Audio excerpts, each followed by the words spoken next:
Welcome into episode 8 of Ramie and Drew, and our first attempt at a live stream after the Bucks fall to the Nuggets 113-107 in Doc Rivers' debut in Denver against the defending champion Denver Nuggets. I am the Ramie half of Ramie and Drew. That other half that you hear that sounds like it's in a car, that's Drew. That's Drew Flaggy. He's on his way home from having burgers and beers while watching the Bucks. Is that what I'm to understand? Yeah, dude. I was at my favorite bar to just have some beers and watch the start of the Doc Rivers era. And I told you we're doing this live. I was like, we're gonna take our first crack at doing this live, and you were like, all right, I will do it from my car then. That was that. After having wait, are the police, how many viewers do we have? Are any of them the police? I don't know if any of them are the police. I'm just saying, like, you could have made sure you were like in I couldn't what in like you could have made sure that you were in like a good spot with like some good Wi-Fi, good video, good sound. You were I've watched Tim Shea walk around the Deer District, call into Bart's show enough times to know that none of this matters. And he rules, dude. I'm trying to be the Tim Shea of the Ramie and Drew. No, because Tim Shea isn't half that show. Bart doesn't rely on Tim Shea. By the way, Jake Newborn says on the YouTube page, because we're streaming live on youtube.com at Ramie and Drew. He says, no, not the police, but don't drive in podcast. Bart Winkler has had PSAs about this, and Losario just said no in response to you asking if anybody listening right now is the police. So we know Jake and Losario are not the police. So that's Listen, good. Shouts out to Jake Newborn, first of all, because, I mean, he rides his bike everywhere. He's ridden his bike across America to play punk rock baseball. So, that's great. I've gone, Ramie, I've also decided I've gone from actually doing the thing where it's like, I'm going to offend all Packer fans. Now I'm doing personal attacks. Okay. You're just going to name people by name and personally attack them. People. I'm doxing people soon. Next episode 9, doxing. I'm giving out Taylor Swift's address. I don't care. Not Taylor Swift, dude. Come on. Will just get the show ended. Come on. Not Taylor Swift. Documents, dude. No. Not Taylor Swift. And not Pack. Again, you already tried to fight this fight with people. And no, dude, you're picking the wrong people to fight fights with right now. All right, so the Bucks lose in Doc's debut. Is he on the hot seat? Are we firing up #fire Doc? How are we feeling after this one, Drew? Damian Lillard did not bail out Doc Rivers tonight, and no, honestly, he did not. There was no bailing out of Doc Rivers tonight. This is almost a tear it down situation. This is almost we have to think about. This is a think about 2030 situation. We have no first round draft picks, and we're gonna do this shit. Really, guys? Come on. Actually, no, I was really happy with the way they played defense. It's the last 4 games now. Mm-hmm. It's not a perfect defense.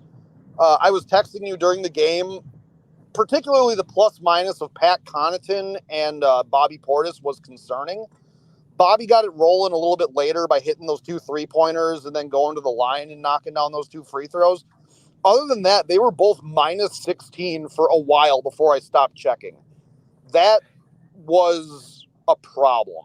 I felt like tonight was Bobby's season in a nutshell. Like in terms of the swings in the late third and early fourth quarter, he really, he was one of the guys that fueled that comeback. But in the first half, man, and you're right, him and Pat Connaughton were just no shows for the vast majority of that game. And Drew, I'm not saying that Adrian Griffin that he was not at fault by any means, or that he was a scapegoat. But to this point in the season, more than anything, more than Adrian Griffin or anything else, my concern has been the bench play of this Bucks team. And something's got to change. Like there's got to be some sort of reinforcements or cavalry coming in some way, shape, or form between now and the trade deadline for that bench, because it's just not cutting it right now. And you saw it tonight in that game, and specifically with those two guys. So I actually wanted to bring this up later because I had a couple conversations today at work with people that I talked to about basketball, about what. Hey, wait. We have to get this guy in because I know he's on CBS Sports Radio right now, and he's probably dialing in during a commercial break. It's the one and only Bart Winkler. What's up, Bart?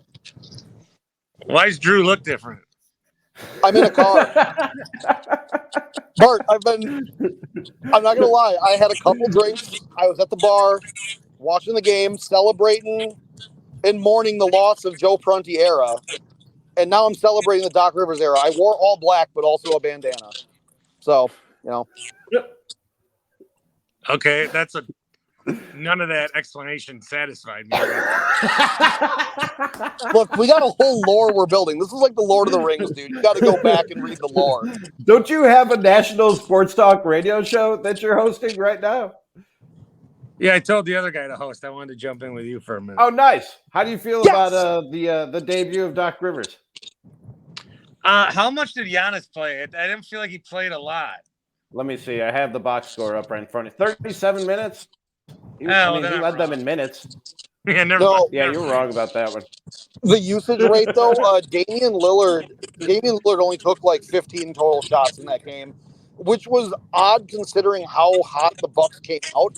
Like, Dame was running the offense the entire first 6 minutes of the game, and the Bucks were cooking pretty hard, and Chris Middleton was the starter that was in there the longest out of like our main three scorers. But then like Dame just didn't shoot for a while, and then Doc took him out with like 4 minutes left for campaign. And then that's when the offense stalled at the end of the first. Like, we put up 26 pretty effortlessly, it seemed like. Yeah. And then the offense hit a wall, and Denver crawled back into it. Well, and it's hard to like criticize or even evaluate much with Doc when Bobby Portis was 2 of 13. Yeah. I mentioned that before you hopped on, yeah. Yeah, I know. I was just reiterating. I was listening. The bench for this team, Bart, is just something's got to be done there. And I'm not saying that they shouldn't have fired Adrian Griffin. If he had to go, he had to go. But my main concern was and remains the bench. This is a nice reprieve. I've been crapping all over Brock Purdy, and Niners fans are real mad at me. What's your beef with Brock Purdy? Why are you starting shit with Brock Purdy of all people? What did Brock Purdy do to you? Great story. Mr. Irrelevant. What did he do to me? The woman's still fresh, man. Okay, but you're the one I saw you the night the Packers lost, and Bears fans and Vikings fans were taking joy in it, and you were like, oh, you guys are losers. It's got nothing to do with you. We already showed we're better than you, and we won more games than you. And now you're the Bears fan on the other end of that now. You just let it go, bro. Brock Purdy is a national hero, and the 49ers are in the Super Bowl. Oh, hypocrisy is a big feature of me. Yeah. Dude, isn't that like the main tenet of being a fan is like, fuck you if you guys do it, but if I do it, it's okay? Yeah, I couldn't thrive in this business without it. Yeah, that's what being a fan is. Like, dude, I hate every team that hits a home run against the Brewers, but when we hit a home run, I love it. Oh, man. That fence couldn't be closer in. Yeah, Brewers fans were holding up syringes when Sammy Sosa came to town, and then Ryan Braun gets busted doing steroids, and they give him a fucking standing ovation when he comes back from his suspension. Yeah. But Ryan Braun stayed white. Sammy Sosa became white.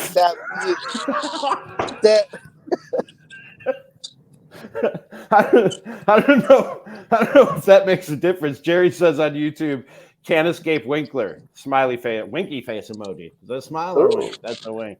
Jerry, he came to our tailgate. I know Jerry. Because it was too hot. I know Jerry. Jerry's a good man. Oh yeah, dude. Jake says Jake's the number one commenter on the show so far. He's just being a Bartrarian. I like that. Have you used that, Bart? Because you should if you haven't. I like Bartrarian. That's really solid. I did use Bartalytics tonight, but not Bartrarian. What is a Bartalytic, honestly? Bartalytics is doing what the other team doesn't want you to do. Okay, good. Yeah. All right. So it's hypocrisy, but like in a metric form. That's fucking brilliant. It's measurable. It's measurable hypocrisy. Yeah. It's like the big dog Barco-meter at that point. Well, guys, I gotta leave. All right, Bart. National Have a good night at work, buddy. honey. Thank you for jumping in. Just wanted to be everywhere all the time because of my ego. Appreciate you, buddy. He just needs the attention. No, He just needs that attention. Thank you, Bart. Let's get in. Indifferent take. Jake wants to get in on the show. Sure, he sounds good. Jake, what you got? What's up, guys? Great to be on the show. You don't have a camera either, Jake. You're literally I'm right here. All I see is a black screen. All I see is a black screen, Jake. You got to turn your brightness up, Ramie. You trying to save battery or something? What's wrong with you? All right, go ahead. I'm here, baby. First off, Drew, turn your radio down. I remember my first beer. My radio's not even on. Yeah, you're getting a lot of feedback, buddy. You do sound like the caller into a sports talk radio show with the feedback coming back through the speaker. But I'm sure it'll be fine. My radio's off. I know it's a technical thing, but we could hear. Never mind. Go ahead, Jake. No, Drew, I appreciate the effort tonight. You're making Tim Shea's effort look like Mamba mentality by comparison. So off to a good start. Ramie, I like that you got baseball Jordan behind you because I feel like Bucks Dame Lillard is the equivalent of like baseball Michael Jordan. So wow, that's cool. Wow, that is not okay.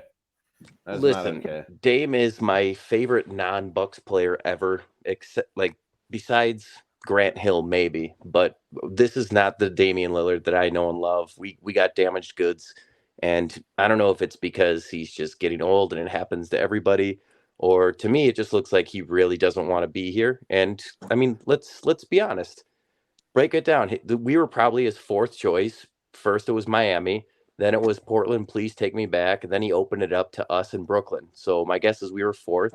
He was having visions of being a young millionaire, single, newly divorced in Miami. And now the reality of the shit show that is Milwaukee, Wisconsin in the winter is really set in. So maybe that's what it is. But if he doesn't want to be here, then find him somewhere that will take him, that'll give us something good, because this is getting old. Like, be Damian Lillard or don't be on the team.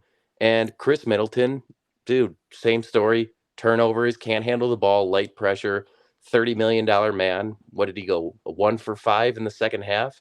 Just I don't know. It's depressing, but at this point, like it says in my username, I'm indifferent, and I think that the season was probably over the minute that they rolled into the season with Adrian Griffin as coach. Wow. Okay. Thanks, Jake. Appreciate you, dude. Love you guys. Love you back. This is what I missed, Drew. This is why I'm glad we're going live and we're letting viewers and listeners get in on the action, because this is the type of overreaction that I love and I miss. It's depressing. Drew and Dame Lillard is a shell of himself, and they got fleeced. Drew is wearing his Dame jersey right now. If you're listening to us later on Spotify, I love it, Drew, and it's fandom. You know what I mean? It's fandom. And by the way, Jerry says, "Is Drew using a flip phone?" No, I'm using iPhone 14, man. My radio was off. Like, I turned it off in my car. I have a 2016 Nissan Rogue. Like, it was. I was holding my phone closer than I normally would. So maybe because I was trying to make sure that I didn't have it too low. It was only when Bart was on and you were talking, it was feeding back for some reason. But it's better now. You're home. We can see you. We can see your beautiful face, and everything is fine now. But you were saying. So the Damian Lillard thing, I don't know if he hates being here. I don't think so. I think he was frustrated with the Adrian Griffin situation and where he fit in the offense. Tonight, I don't know if his shots were there because he didn't take a lot of shots. So it didn't seem like he wasn't forcing bad shots. But then the flip side, the Chris Middleton thing that Jake just brought up, Middleton also didn't shoot a lot in the second half. Not to bring up betting lines or anything like that, but he was like at 18 flat points when the game started, like what they thought he was going to be at. And he was on pace to blow that away early in the game. Cause he was 4 for 4 from the floor, or he was 2 for 2 from 3. And I think 2 for 2 from just inside the arc. And then he just didn't shoot anymore. I get that Doc is trying to, I figured tonight Doc Rivers in his first game against the defending champions was going to be a game that none of the young guys saw the floor. There was going to be no AJ Green. There was going to be no Marjan. There was going to be no Andre Jackson. He was going to lean on the vets for this entire game. But then with his rotations, it just seems like Dame was never in a position to take the lion's share of shots that you would like to see, because the last couple nights he was averaging about 21 shots. Like between the 2 Cleveland games and the game against New Orleans. I think he shot around 21 each, and I think he finished tonight with 15. Yeah. That's not counting the shot attempts that he got fouled on when he was shooting free throws. But he shot under what he shoots for free throws also tonight. Yeah, he just didn't seem like, just in the feel of the game. He only had, like you said, 13 shots tonight. He just didn't seem to be able to put his fingerprint on this game tonight. And Drew, I said it when they had a first-time head coach, and now even with a guy who's a veteran head coach and has a ring and everything else that Doc comes into the door with. You're talking about a lot of change here with this guy, man. New city, new teammates, new system, now another new system, new coach, now another new coach, divorce. There's a lot of change in this guy's life right now, and you're kidding yourself if you don't think that that's going to affect him in some way, shape, or form. I think it would affect anybody. He's not Superman. In the grander scheme of things tonight, though, what I saw, because the whole thing is Dame Lillard can't even be bothered on defense, was what I heard from Hoop Central and all that kind of stuff. That was untrue. Dame Lillard did get up there. He did try to contest quite a few shots, even at the rim in the paint. And he came away with, I don't think he got a block on it, but he definitely disrupted a shot at the rim from Jamal Murray. He had a couple poke from behind steals the other day. He's not as bad as what people are making him out to be. He's not an elite defender by any means. But again, we haven't, since firing Griffin, we haven't allowed 120 points yet. That says something, like that these players, they have the capability. And then the other thing, and I was just gonna bring that up real quick, Drew. But when it comes to, first, real quick on Damian Lillard, I'm still not too worried about him, and that they're going to get their money's worth in terms of what they gave up to get Damian Lillard, and he's going to live up to the expectations and the hype that came with him when he was traded to the Bucks. But yeah, when you talk about the defense, more nights than not, and I mean, the Nuggets are champions for a reason, and Marcus Johnson said this during the game. They were better than the Bucks defensively tonight, and they can pull that out consistently, and that's how you win championships. But the more nights than not in the NBA, and even more nights than not against the Denver Nuggets, 113 points is going to be good enough defensively for you to win a basketball game when you have Giannis and Dame and Chris Middleton. And with the way Brook Lopez shot tonight too, I mean, my God, he was great tonight. Yeah, dude. But I actually wanted to highlight Malik Beasley. He actually looked tough on defense tonight. He wasn't a liability out there. And I think this simplified, just stick to your guy defense, that suits whatever Malik Beasley might be. Because I remember when we did the midseason grades, I gave Beasley an F and an A. I gave him an A for shooting the best 3-point percentage in the NBA, and I gave him an F for his defense. And at this point, I'm like, okay, he's capable of playing defense. So I don't know what the hell Griffin had these guys doing or what he was telling these guys that none of them wanted to play defense, because Cleveland's not a team that you can turn your nose up at. The Pelicans actually have a really good defense, and they're solid offensively. You held a lot of, like, Zion didn't score a whole lot in that game. CJ McCollum was held. I mean, Brandon Ingram didn't score a lot. Like, there was enough going on there that it's like you held some very good teams well below what your season average was and what the league average is for points per game. Yeah, I was really encouraged by a lot of what I saw in Doc Rivers' debut. And like you said, this precedes Doc Rivers' debut when you talk about the defense and holding teams under 120 points since Adrian Griffin has been fired. But even offensively, and Lisa Byington and Marcus Johnson made note of this in the broadcast too, one of the things that everybody was talking about was shot selection when it comes to this Bucks team under Adrian Griffin. And in the first half, the shot selection was great. And I think they only had 2 turnovers in the first half. Second half, especially the third quarter, things got kind of sloppy. I think they had turnovers on their first 2 possessions out of the half, and it didn't get much better after that. But especially in the first half, and I don't know how much you can attribute that to Doc Rivers or any coach in the first game, but in the first half, I thought that the shot selection and the overall offense ran more smoothly. I think they said like 80% of their shots in the first half were assisted, which tells you the ball is moving and they're finding the open man. So for that, I like what I saw in Doc Rivers' debut. And like we just said, holding the world champs to 113 points, I'll take that more nights than not. Yeah, and Jokic ended up with a triple double, didn't he? Yeah, he did. But he didn't touch 30. Did you have that in your parlay or no? No, actually. Okay.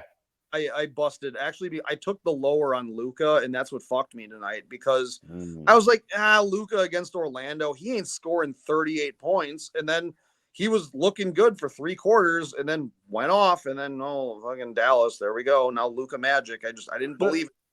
I'm like, dude, how many times is Luka going to score 40 fucking points in a game? What? My fault. I don't know. Like 3 out of every 6, I'm guessing. I don't know. He's going to score 40 points a lot of nights. What do you mean? I took Giannis's line at 49.5 points, rebounds, assists. Also, I don't think he hit that either. Let's get an IMQ 1265. What's up, IMQ? What's up, guys? I'm Q. I see that. Yeah. I'm like the opposite take that Jake had. I'm really encouraged by tonight. It felt like the pressure was off. Like the team just seemed like it's all good vibes now. Just like smiles and happy, and like even though we lost today, it does not feel like the world is coming to an end. Like it feels like we're gonna play again this week. I don't know. I guess I've never been the biggest Doc Rivers fan, but it's nice to have like somebody with 2 hands on the wheel. Like it feels like he's got his eye on the road, and we're not gonna just like randomly end up in a ditch. So it literally is like he is a seasoned driver that's then been through every single storm out there, and Adrian Griffin was like a person with their learner's permit and like didn't even have like proper adult giving him any lessons. I did not plan this driver analogy, but I think it's like the perfect analogy for what's been happening. That would be like if I was taking my learner's you permit. Appreciate it, I was man. like 15 and I kicked my mom out of the car for like grabbing the thing every time I touched the brakes. Where she's like, like that, like that's like what Griffin did to Stotts. and you're not the only one. You're not. Or like in the driver's ed car where the teacher has the brake and the emergency steering wheel in front of them. Yeah, that was what happened. But you used this analogy, and you weren't the only one I heard use this analogy of they gave a Ferrari to a 16-year-old. They handed over the keys of a Ferrari to somebody who just got their driver's license. And that's why I said mine was without using the clever analogy. Things changed when they traded for Dame, man. Like expectations and pressure changed for that head coach position when they traded for Dame Lillard, which makes sense. Hottest of takes Jacobs. Hottest of Jacobs. Jacob. There, I got it. Says, can we discuss Middleton's tragic Johnson handle, yet we still allow him to handle the ball late in the game? Yeah, here, let me take this one. Please do. All right. I remember, okay, hottest of takes, Jacob. I want to go back to the Chicago Bulls Jacob. game. There was the Monday night Chicago Bulls game where we went to overtime, and the Packers were playing the Giants. That was the game where the Packers ended up losing later. I was at dugout 54 in Wauwatosa. Everyone else was watching the Packer game. I was the only one watching the Bucks game. And under 6 minutes with whatever, I'm fine with Middleton taking the ball up.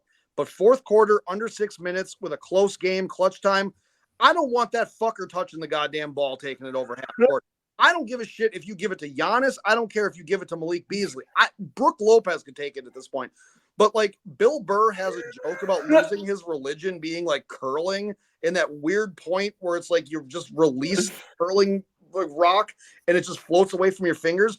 Every time Middleton turns his back on a defender at half court, you just see that ball leaving his fingertips, and it drives me fucking insane. I didn't notice it until I didn't notice how consistently that happens until you pointed it out. And now whenever he does it, I'm like, oh, here it comes. And it's almost 100%, man. I get pissed off when he does it when it's a close game. I get the transition tonight where it got real sloppy for like those 4 straight possessions where no one could make a basket, like coming out of the third and everyone was passing the ball. Giannis threw a ball into 3 guys. But like Middleton needs to fucking chill sometimes. Like he's got to like get that ball to somebody else. There are points where I'm like, if I had the controller in my hand and I could hit the select button and call a timeout, I would do it when he touches the ball. Because it's like, you got to not do this. Like, just get the ball to a point guard and let's get into a half-court offense. Not everything has to be a transition game. I know we want to get out and run more now that Griffin's not here and they want to play more loose and more free. But you can't go back into when Charles Barkley was also saying we're the dumbest team in the NBA. Yeah. Like you got to find this middle ground of like playing smart and playing conservative. And you got to also find this, like when we can run, because maybe it's just not there in transition. And those guys, especially Middleton tonight, was throwing the ball around when he had a fantastic first half. I'm really happy with Chris Middleton's first half. And then it turned into dumb shit. And that was hard to watch. Also, I want to say this, Ramie. When I was at the bar, I couldn't hear the TVs because Freeway showed up. And everybody knows Freeway in Milwaukee. All right. Freeway was there? Yeah, he walked in and I heard him before I saw him. And that's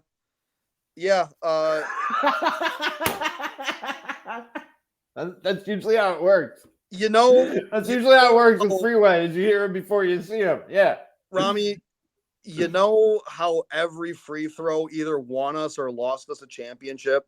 Yeah. How many free throws did Giannis miss tonight? Hold on, I gotta. Because I heard "damn it" as many times as Giannis missed a free throw. Yeah. And then as many times the player on the Denver Nuggets. Are you asking me for real? Do you want me to check the box score? He was 6 for 11, so my math says he missed 5 of them. So I heard 5 damn it's over and over again. And then a girl sat down next to me on the other side of Freeway, and she was watching how to do your nail documentaries or TikToks or something, how to get your nails dids over and over again. So I couldn't hear Lisa Byington or Marcus Johnson. So I got fucking Freeway in one ear yelling, "We're down by 1. Now we're down by 4." And every time a new person walked into the bar, they got a score update from Freeway. From Freeway, of course. Yeah. So I couldn't hear whatever Marcus Johnson and Lisa Byington were talking about. They might as well have taken the night off. All right. We got to wrap this up here pretty soon because my dog is outside the door whining, and I think he needs to pee, and I don't want to step in a puddle when I walk out there. But I did want to somebody asked on the, I want to give him credit, on the YouTube page, how we feel about DeJounte Murray. And Drew, I think you and I talked about this off the air, but I don't think we talked about it on the air. It was Daniel who says thoughts on going after DeJounte Murray.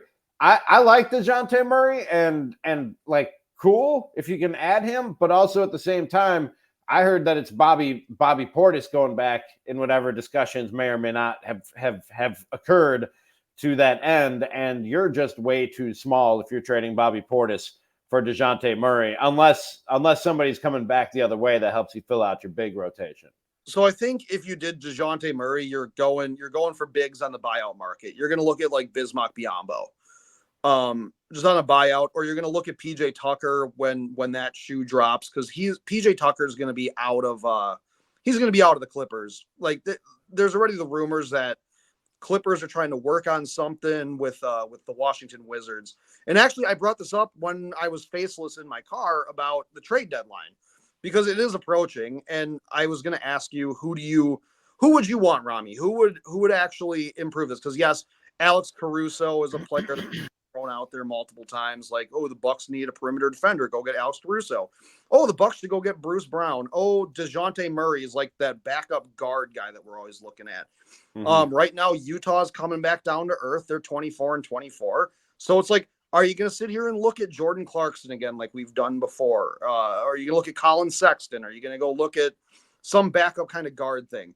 Because when you look at Doc Rivers' wish list, what he wanted, like, or when he was saying changes to be made, he said we need a backup guard. Like, we need a guard off the bench. I don't think he's sold on Cameron Payne. I think that's why Cam Payne got minutes in the first quarter. I don't think that this Dame Lillard not playing the entire first and third, I don't know that this necessarily lasts, or this isn't like a game-to-game thing.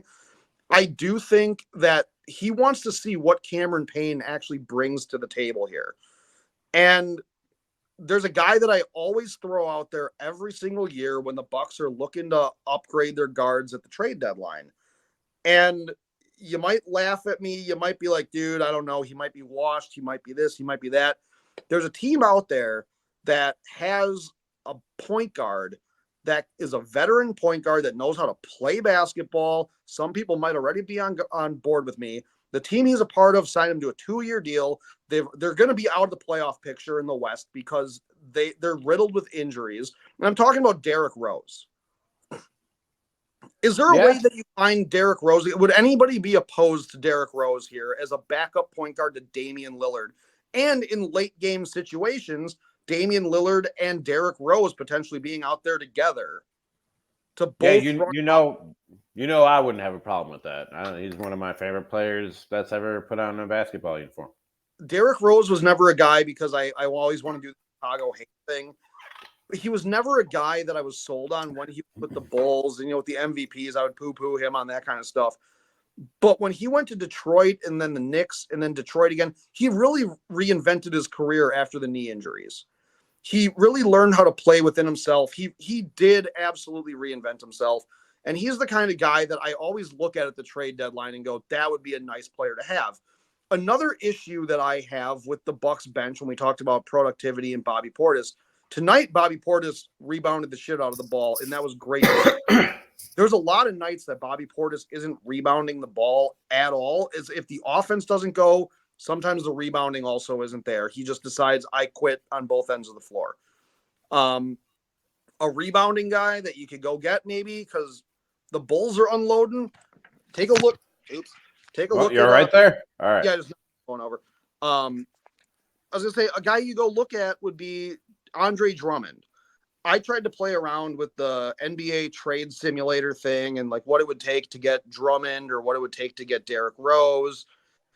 You're looking at Bobby, Pat, Payne, and you're also looking at probably Marjan.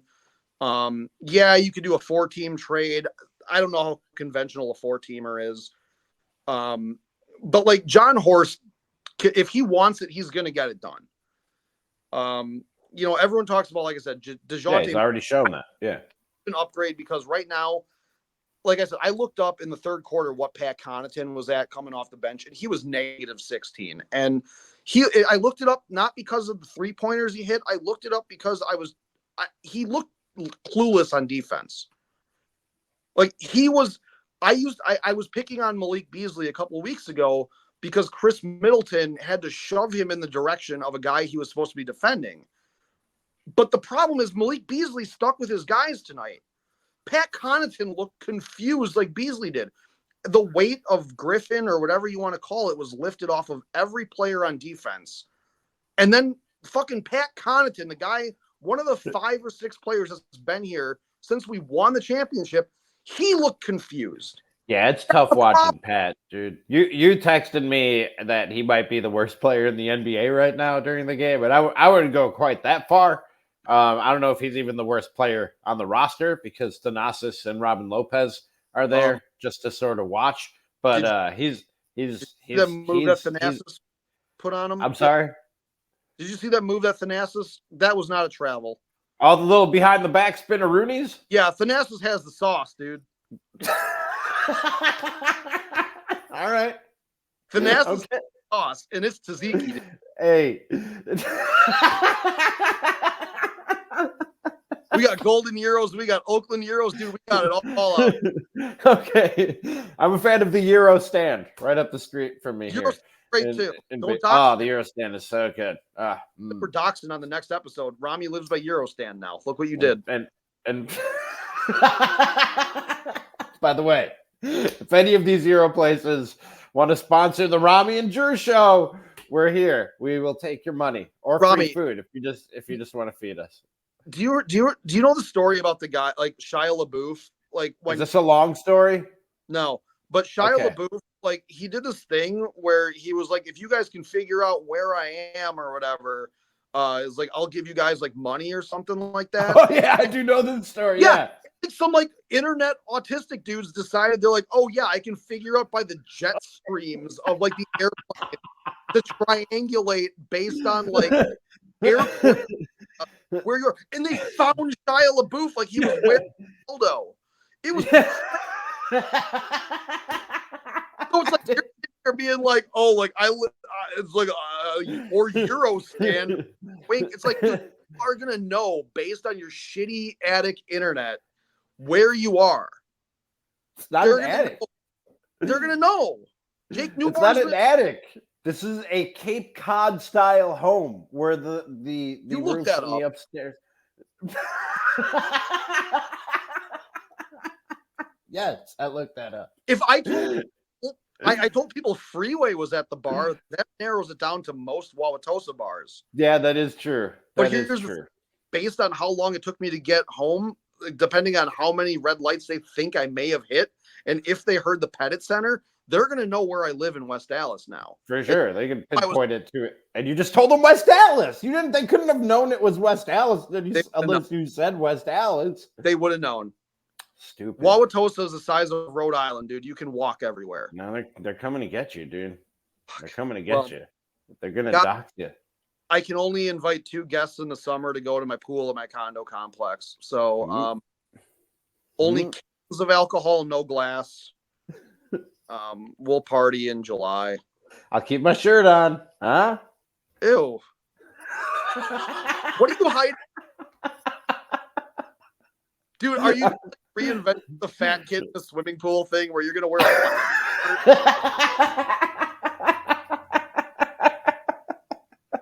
like, we don't want to see like a white, like we don't want to see like a white shirt with like shades of pink and hair underneath it.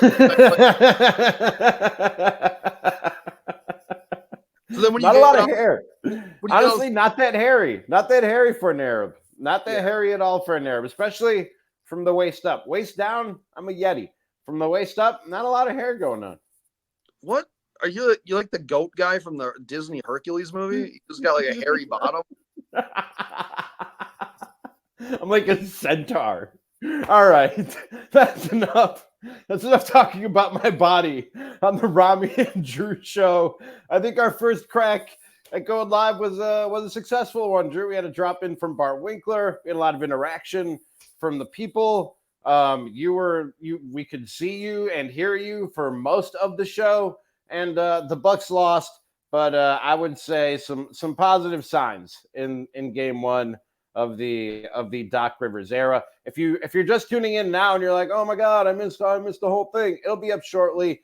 Please follow, subscribe, watch, like, listen, rate, review, do all the stuff. Sponsor us that we need you to do to help grow this thing. We're on Spotify, we're on YouTube, and we're almost on Apple. I'm working on it. And we'll be there momentarily for all you Apple podcast listeners. And Ramie, the other thing I want to say too, for all the people listening tonight, Yes. bonus content, because I couldn't hear the Bucks game, I can tell you guys 5 simple ways to make your nails pop for a budget. So, because that's what the girl's TikTok was telling me. That'll be on Drew's TikTok later this evening. Drew. But we'll if you guys want to know how to make your nails pop for under $5, let me know. Let him know. Hit him up at Drew is on fire on Twitter. Drew, I appreciate you, dude, and I will talk to you again tomorrow, my friend. Yeah, dude. There's your flagging. This is Ramie and Drew. We'll talk to you next time.